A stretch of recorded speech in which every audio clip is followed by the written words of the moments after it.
मौसम के अलर्ट की बात करते हैं। आज के लिए बारिश का अलर्ट जारी किया गया है। 3 जिलों में उत्तरकाशी, चमोली और बागेश्वर में आज भारी बारिश हो सकती है, जबकि दूसरे जिलों रुद्रप्रयाग, टिहरी, पौड़ी, हरिद्वार और नैनीताल में भारी बारिश की चेतावनी जारी की गई है।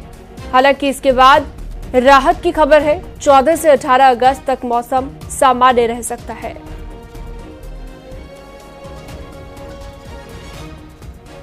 तो कुल 8 जिले जिसे लेकर अलर्ट जारी किया गया है। पहाड़ों में इस वक्त मौसम खराब बना हुआ है। लगातार हो रही बारिश के चलते प्रशासन ने पहले से ही चेतावनी जारी कर दी है, अलर्ट जारी कर दिया है। और अगर आज की बात करें तो 8 जिलों में अलर्ट जारी किया गया है।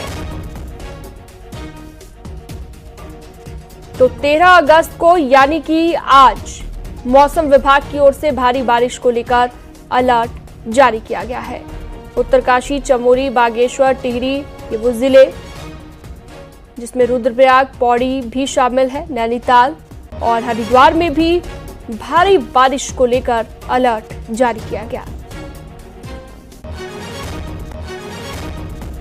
मौसम विभाग का कहना है कि बहुत ज्यादा जरूरी हो तभी इस वक्त घर से बाहर निकले, क्योंकि पहाड़ों में आपदा का खतरा लगातार बना रहता है।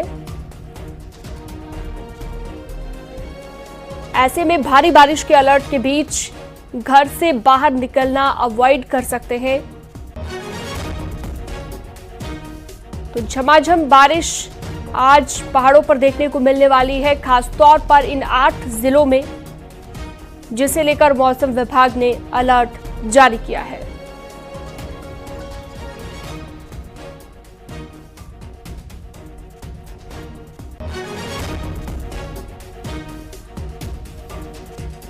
तो बड़ी खबर लगातार आपको बता रहे हैं। पहाड़ों के 8 जिले, उत्तराखंड के 8 जिले जिसे लेकर मौसम विभाग ने एडवाइजरी जारी की है, चेतावनी जारी की है कि आज भारी से भारी बारिश हो सकती है।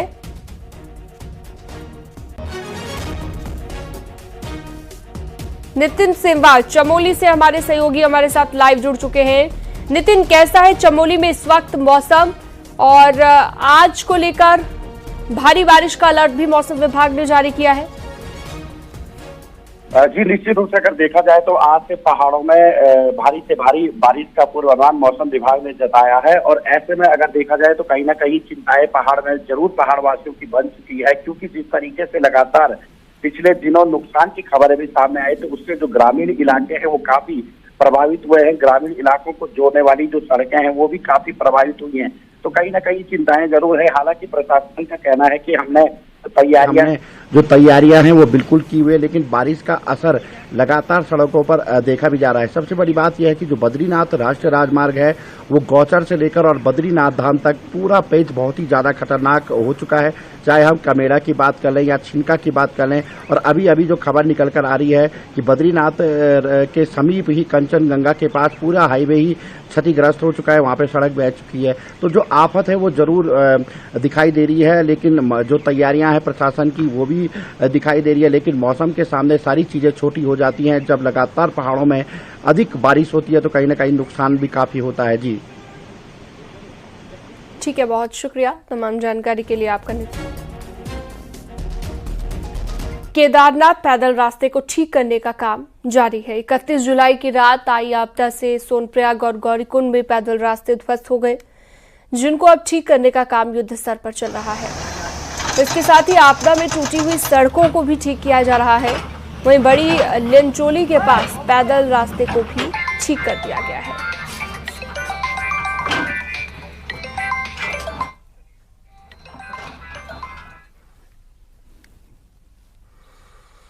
चमोली में बद्रीनाथ नेशनल हाईवे छिनका के पास बार बार बंद हो रहा है। हल्की बारिश की वजह से ही पहाड़ी से भारी मलबा, पत्थर सड़क पर आ रहे हैं, जिससे आवाजाही घंटों के लिए बंद हो जाती है और यात्री परेशान हो रहे हैं।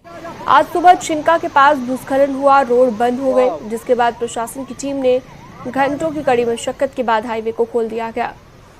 हाईवे अभी खुला हुआ है, लेकिन छिनका के पास पहाड़ी से मलबा आने का खतरा लगातार बना हुआ है।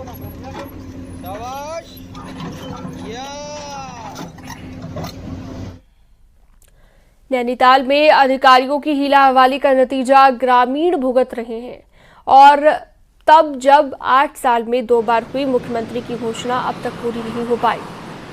मामला नैनीताल के जोलीकोट का है। सड़िया ताल समेत 8 गांव को जोड़ने वाला पुल स्वीकृत होने के बाद भी अब तक नहीं बन पाया है। 2018 में पुल 3 करोड़ में स्वीकृत हुआ था, लेकिन 2021 में फिर पुल बनाने का ऐलान किया गया, मगर बलिया नाले में आज तक पुल नहीं बना। बारिश के दौरान गांव का संपर्क यहां से कट जाता है, जिसके चलते ग्रामीणों को दिक्कत होती है। हालांकि अब भी पुल बनने की उम्मीद कम ही है। वीरेंद्र बिष्ट लाइव हमारे साथ जुड़ चुके हैं नैनीताल से। वीरेंद्र, 8 साल से अब तक पुल नहीं बन पाया है और माना जा रहा है कि अभी भी उम्मीद कम ही है। किस तरह से प्रशासन इस मामले को देख रहा है? क्या क्या तर्क रखे जा रहे हैं ग्रामीणों की तरफ से और क्या वजह है कि इतना लंबा वक्त बीतने के बाद भी ये सुविधा नहीं मिल पा रही है लोगों को? देखिए, बड़ी बात तो यह है कि मुख्यमंत्री की यह घोषणा है और 2 बार 2018 और 2021 में इसकी घोषणा हो गई थी और 3 करोड़ लगभग 2018 में पुल स्वीकृत भी हो गया था। 3 करोड़ से ये पूरी बनना था, लेकिन बावजूद इसके आज तक ये पुल नहीं बन पाया। और सड़िया ताल समेत जो अन्य गांव वाले हैं उनके लिए ये पुल काफी महत्वपूर्ण है, क्योंकि जिस तरह से नैनीताल झील के अगर पानी छोड़ा जाता है तो पूरे इलाके में जो अभी एक रास्ता बनाया गया है उसके ऊपर तक पानी चलता था, तो लोगों को आने जाने की बड़ी दुविधाएं होती हैं। तो इलाके के जो लोग हैं वो काफी परेशान हैं। कई बार इसकी मांग सरकारों से कर दिए हैं, जो अधिकारी हैं उनके पास ग्रामीण लगातार जाने के बाद उनको पुल नहीं मिल पाया है। हालांकि अब जब इस बात को लेकर हमने इस मामले को उठाया है तो अधिकारी इस बात को जरूर कहते हैं कि जो पुल का डायग्राम है वो 2021 की आपदा के बाद फिर लंबा हो गया है। अगर अभी इसका पूरा एस्टिमेट होगा, सर्वे होगा, भूगर्भ शास्त्रियों से पूरी रिपोर्ट ली जाएगी, उसके बाद यह तय होगा कि आखिरकार पुल बनेगा या नहीं बनेगा। लेकिन जिस तरह से 2018 में स्वीकृत पुल जो 3 करोड़ में बनना था उसको अब 2024 में भी तैयार नहीं किया गया, तो कहीं ना कहीं जो पैसा है वो भी बड़ा है, पुल का डायग्राम है वो भी बड़ा है। तो कहीं ना कहीं देखा जाए तो सरकारी धन का भी दुरुपयोग इस पूरे मामले में हो रहा है। अगर 2024 में 2018 में ये पुल बन गया होता तो करीब 3 करोड़ में बन गया होता। अब 5 करोड़ का एस्टिमेट इसका तैयार किया जा रहा है। हालांकि इस बात की भी उम्मीद कम लग रही है कि ये यहां पर पुल बनेगा या नहीं बनेगा। लोक निर्माण विभाग के अधिकारियों से हमारी जब बातचीत हुई थी, उनका ये साफ तौर पर कहना था कि जो ये स्थान है यहाँ पर पुल बनाना असंभव हो रहा है। काफी दलदली मिट्टी है, बलिया नाले का जो पूरा कटाव की मिट्टी है वो पूरे क्षेत्र में है, तो यहाँ पर पुल बनाना संभव नहीं है। तो कलमट बनाकर जो ग्रामीण हैं उनको आर पार जाने का एक रास्ता बनाया जाएगा। लेकिन खास बात यह है, अगर मुख्यमंत्री की कोई घोषणा है वो इस तरह से लटकी हुई है तो कहीं ना कहीं ग्रामीण तो रोष में होंगे ही, लेकिन उन अधिकारियों पर भी सवाल हैं जिन अधिकारियों ने अब तक इस पर कोई कार्रवाई नहीं की। बिल्कुल सवाल उठते हैं उन पर। वीरेंद्र, बहुत शुक्रिया, आपने विस्तार से पूरा मामला समझाया। आगे बढ़ते हैं। देहरादून से बड़ी खबर आ रही है, जहां पर आज धामी कैबिनेट की मीटिंग होगी। सचिवालय में 11:30 बजे कैबिनेट की मीटिंग होगी। पिथौरागढ़ अल्मोड़ा नगर पालिका से जुड़ा प्रस्ताव आ सकता है। दोनों पालिकाओं को नगर निगम का दर्जा मिल सकता है। अग्निवीरों को सरकारी नौकरियों में आरक्षण पर भी प्रस्ताव आ सकता है। फॉरेस्ट, वित्त समेत अन्य विभागों से जुड़े प्रस्ताव भी आ सकते हैं।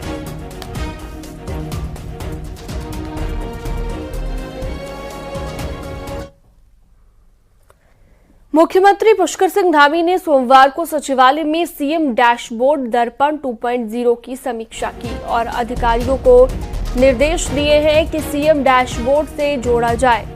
साथ ही हर महीने की 7 तारीख तक पिछले महीने का डेटा अपलोड किया जाए।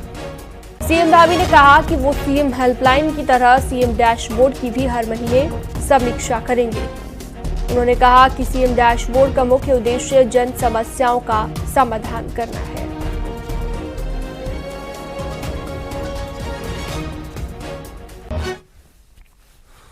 उत्तराखंड सरकार महिलाओं को लेकर एक और बड़ा फैसला लेने जा रही है। इसके तहत राज्य कर्मचारियों और पेंशनर्स की अविवाहित विधवा या तलाकशुदा बेटियों को माता पिता की मौत के बाद फैमिली पेंशन देने की तैयारी है। वित्त मंत्री के मुताबिक राज्य सरकार ने इस प्रस्ताव को सोमवार को मंजूरी दे दी है। वित्त मंत्री के मुताबिक राज्य सरकार ने इस प्रस्ताव को सोमवार को मंजूरी दी।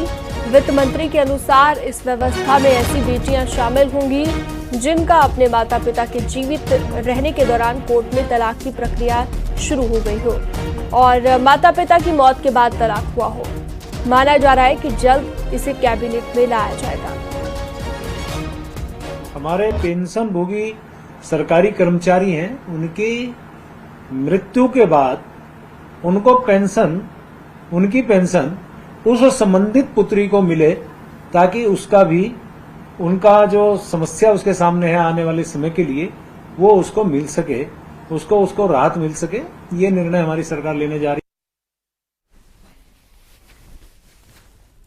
उत्तराखंड में कैबिनेट विस्तार की सुगबुगाहट तेज हो गई है। बीजेपी प्रदेश प्रभारी का कहना है कि कैबिनेट विस्तार को लेकर चर्चा पूरी हो चुकी है और जैसे ही हाईकमान की हरी झंडी मिलेगी तो कैबिनेट विस्तार किया जाएगा। वहीं दुष्यंत गौतम ने धामी सरकार की जमकर तारीफ भी की है।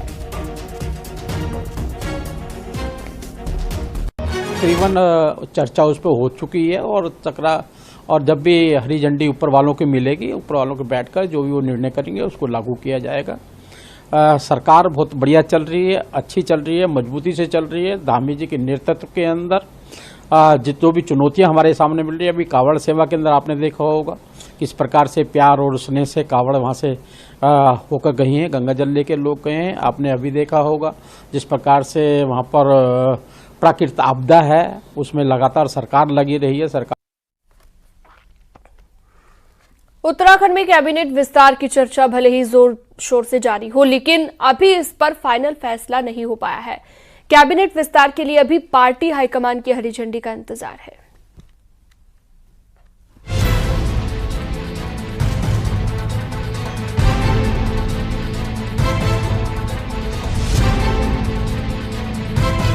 उत्तराखंड में धामी कैबिनेट की खाली पड़ी 4 सीटों को लेकर लंबी समय से सियासी चर्चाओं का बाजार गर्म है।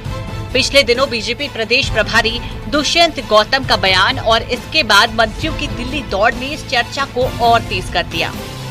सोमवार को मुख्यमंत्री ने भी चुप्पी तोड़ी। मुख्यमंत्री ने कहा कि कैबिनेट विस्तार को लेकर काम चल रहा है। नहीं, उस दिशा में काम चल रहा है और चूंकि संगठन की एक प्रक्रिया के तहत सब काम हमारे यहाँ होते हैं, वो काम आगे बढ़ रहा है। दिल्ली से लौटे बीजेपी प्रदेश अध्यक्ष महेंद्र भट्ट ने भी इसी बात को आगे बढ़ाया। उन्होंने कहा कि मुख्यमंत्री की केंद्रीय नेतृत्व से अंतिम दौर की बातचीत होनी है। केंद्र से हरी झंडी मिलते ही कैबिनेट विस्तार हो जाएगा और हमको भी लगता है कि बहुत जल्दी मंत्रिमंडल का विस्तार राज्य के अंदर हो जाएगा। अंतिम दौर की वार्ता माननीय मुख्यमंत्री जी की नेतृत्व से होनी है। उसके बाद जब भी मुख्यमंत्री चाहेंगे उसकी विधिवत रूप से घोषणा करेंगे। साफ है कि कैबिनेट विस्तार को लेकर बीजेपी संगठन और सरकार अभी बातचीत की प्रक्रिया में है। विस्तार कब होगा, 4 सीटें भरी जाएंगी या फिर 3 सीटों पर ही ताजपोशी होगी, कैबिनेट के कुछ पुराने चेहरे बदले जाएंगे या फिर सिर्फ नए चेहरों की एंट्री होगी, इसको लेकर तस्वीर अभी साफ नहीं है। देहरादून से न्यूज 18 के लिए सुनील नौप्रभात की रिपोर्ट।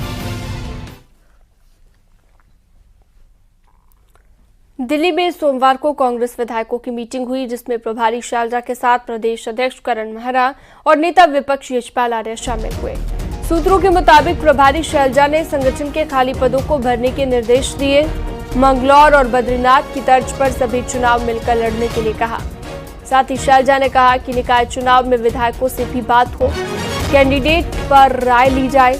साथ ही केदारनाथ उपचुनाव पर फोकस करने को कहा।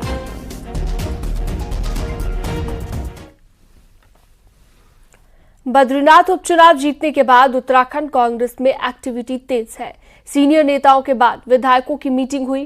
कांग्रेस की इस एक्टिविटी का मकसद केदारनाथ निकाय चुनाव के साथ 2027 का चुनाव जीतना है। ये रिपोर्ट देखिए।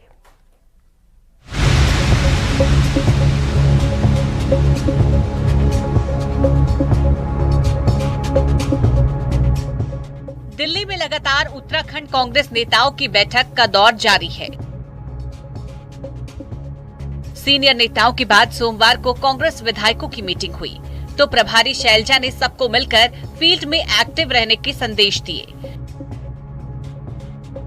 कांग्रेस प्रदेश अध्यक्ष करण मारा के मुताबिक हाई कमान की नजर लगातार उत्तराखंड पर है और केदारनाथ उपचुनाव, निकाय चुनाव और 2027 के चुनाव को लेकर सबको एक्टिव किया जा रहा है।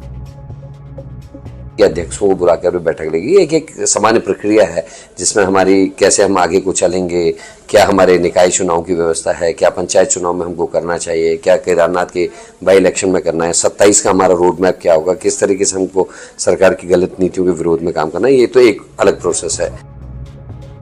लोकसभा चुनाव में कांग्रेस एक्टिव नहीं दिखी, लेकिन मंगलौर और बद्रीनाथ चुनाव जीतकर कांग्रेस नेता एक्टिव जरूर हुए हैं।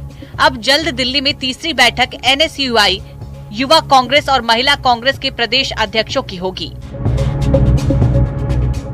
मतलब कुल मिलाकर हाई कमान की कोशिश हर लेवल पर कार्यकर्ताओं को एक्टिव करने की है, जिसे नेता सही बता रहे हैं।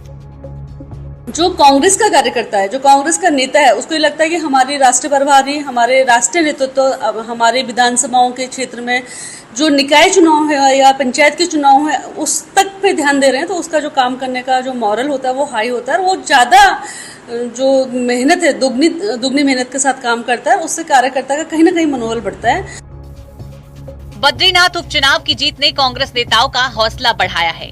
यही वजह है कि केदारनाथ और निकाय चुनाव को लेकर पार्टी अभी से एक्टिव मोड में है और पार्टी अभी से 2027 के विधानसभा चुनाव के लिए भी कार्यकर्ताओं को एक्टिव करना चाहती है। देहरादून से न्यूज 18 के लिए दीपांकर भट्ट की रिपोर्ट।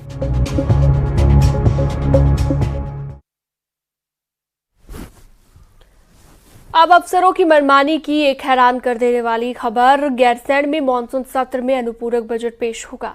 इस मामले में सूत्रों के हवाले से खबर यह है कि वित्त मंत्री प्रेमचंद अग्रवाल को इसकी जानकारी नहीं दी गई और वित्त मंत्री को जानकारी दिए बिना ही अधिकारियों ने अनुपूरक बजट का प्रस्ताव तैयार कर दिया, जो कि बेहद चौंका देने वाला है। यहां तक कि अधिकारियों ने मंत्री से सलाह तक नहीं ली, जिसके बाद अधिकारियों को वित्त मंत्री ने फटकार लगाई है और भविष्य में ऐसी गलती होने पर कड़ी कार्रवाई की बात कही है। हालांकि मंत्री प्रेमचंद ने इस पर बयान देने से इनकार कर दिया, लेकिन कांग्रेस ने अधिकारियों के रवैये पर हैरानी जताई है। बिल नहीं है और ये उसी बात का प्रमाण है, जहां प्रमुख सचिव वित्त और सचिव वित्त ये तय हो चुका है उनके द्वारा कि किन किन विभागों का कितना कितना अनुपूरक बजट गैरसैंण में होने वाले विधानसभा सत्र में पास किया जाना है। मंत्री जी ठीक उसी टाइम ये करें कि मुझे इस बात की कोई जानकारी नहीं है। मैं मंत्री जी से पूछना चाहता हूं कि क्या मंत्री जी को ये बात ये कहते हुए कि मुझे पता नहीं है कि उनके विभाग वित्त विभाग में जो अनुपूरक बजट प्रस्तुत किया जाना है उसके बारे में उन्हें जानकारी नहीं है। मैं पूछना चाहता हूं कि इसके बावजूद उन्हें क्या मंत्री बने रहने का हक है? हल्द्वानी में प्रॉपर्टी विवाद में भतीजे ने अपनी चाची की गला रेत कर हत्या कर दी। दरअसल हल्द्वानी के कुलियालपुरा इलाके में कुसुम गुप्ता अपने परिवार के साथ रहती थी। कुसुम के भतीजे प्रॉपर्टी को लेकर आए दिन आपस में झगड़ रहे थे। कुसुम ने इसी विवाद को सुलझाने की पहल की, जो कुसुम के छोटे भतीजे गौरव को पसंद नहीं आया। नाराज गौरव ने सोमवार दोपहर कुसुम की हत्या कर दी। पुलिस अब हत्यारे भतीजे की तलाश में जुटी है।